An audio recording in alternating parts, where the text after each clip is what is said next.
ماما كوجان قرباني ضلب بدأ راسك هكا قرباني ضلب ميتري إن شاء الله من خدمتها أمر خزبي لا خدمتها أنا عند الله كم ما كان تلقيش من خدمتي براسي دقيقة هكا خريب راش مو لو كين لسر وكي شر مانو ماما عرامة شو صار باي بيجيني اللي بفرقنا تواتو خلا حماس وكان عاد برد وبحوصل مجال أحوصل مجال بمن حبيبي خويا زاني أول شيء فيني قصة بخوة أوي باري كم بيخو والله ما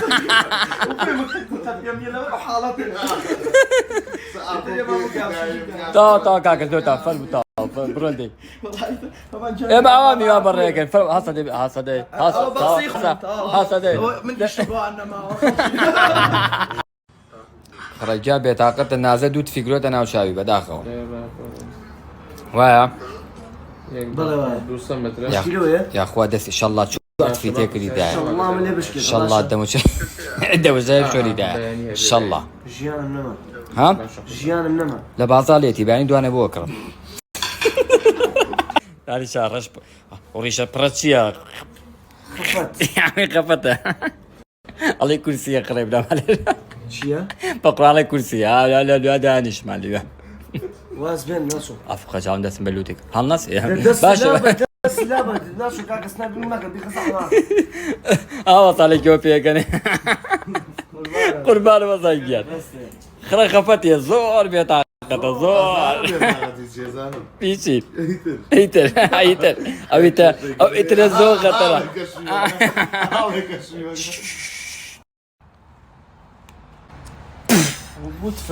شيطان بنا علوبي خرب عم تهايت رمضان تبي تفل الشيطان كين رمضان شي يشوف كيف الموضوع او تفهم يعني ليلتوا من بخلق بلا ناس تفوشين ها اشتوا كم ها لا تو بلاي نظام شو من يعني وام يعني لقلتوا وام بخلق بلا كاك يعني بخرب بنوس ناس تفوشين لا زان اشتوا كم تخوا لا اشتوا ايش جماعه جزان كم اشتوا ناقم لا زان شيطان من حلوبي لا شيطان قول دون نكلوا بقول بانا با يطلع كم على والله يعني بروفا ما يعرفش بروفا مش عم بيز نياب قول بانا بدو أخوه بقى أخوه بقى أو تفوش البيت بس قيناك برا شتيكي باشا يعني بياني بتواني زواسي خو خيت برخول لبريك او دو تفوتي كرا وش بيدو شتيكي باشا وكو دوشكي ميزايو هالخين بك ديوارك هاي بقول زي ما انا قدامك سيدان اخو ما تبتو يعني من وابلك نتو عن تفكم بامو تمام تفلا شيطان باش باشتي وافي ذو قربان هذا اقول اخوي بس ساقط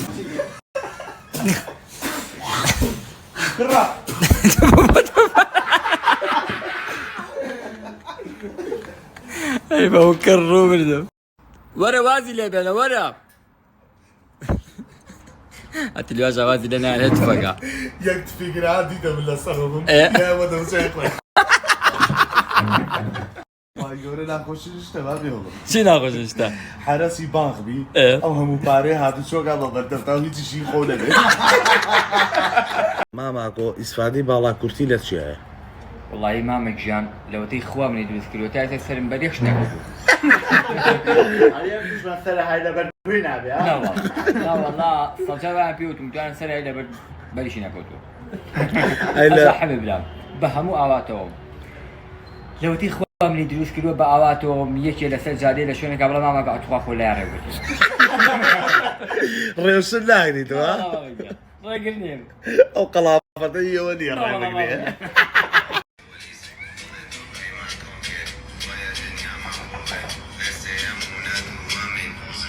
يا كامل para بيلا كيتو يا قردنا عذابه بو توزة شاية يا اخوة قردنا عذابه بدي بخوة قلبانة بخوة باشا دي توزة بخوره كادو يجان جاري هالي مشرة برو يك فرشان بو بينا فرشا زدو بيتو باش با بيكابو شنه يعني بو يزول اللي سنقه دبردي وارا الشارع اول شيء ها؟ نو فوتسون مو بينا أمتش نو فوتسون مو بينا أما ناشي لسياري لا فلو نقل يكو دودو كورا فرشة دمودان أنا حيوان أنا با كورا وما كبراني بيا باكين وتو بشيت فلتي دمودان فلتي دمودان بروبيو يكرو بخاطري خوا كورا من بيقلب كريك وقتو نرم تبرو بيكرو لا حول ولا قوة إلا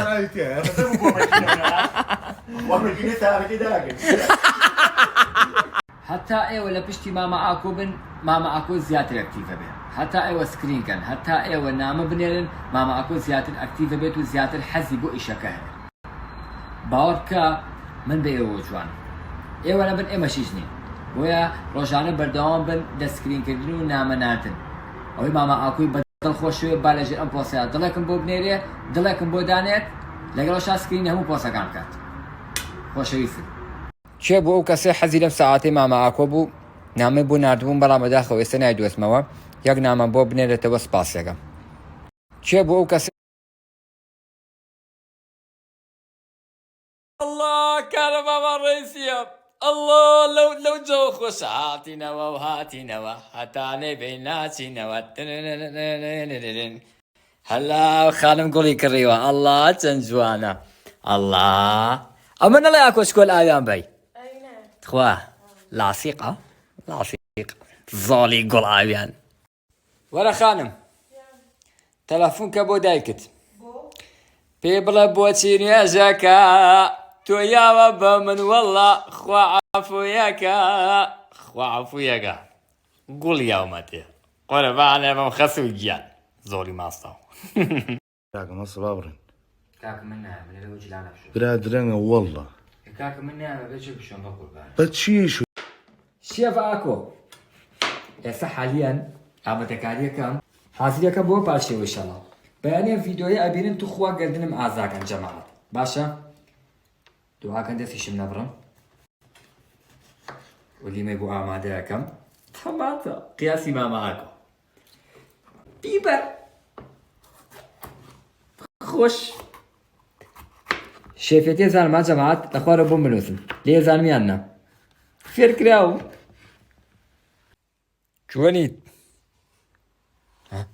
قالتم كيف بقولها استداش من انا قال ما قاعد ادري بابا وكرر ما الدكتورة ها زالي عينك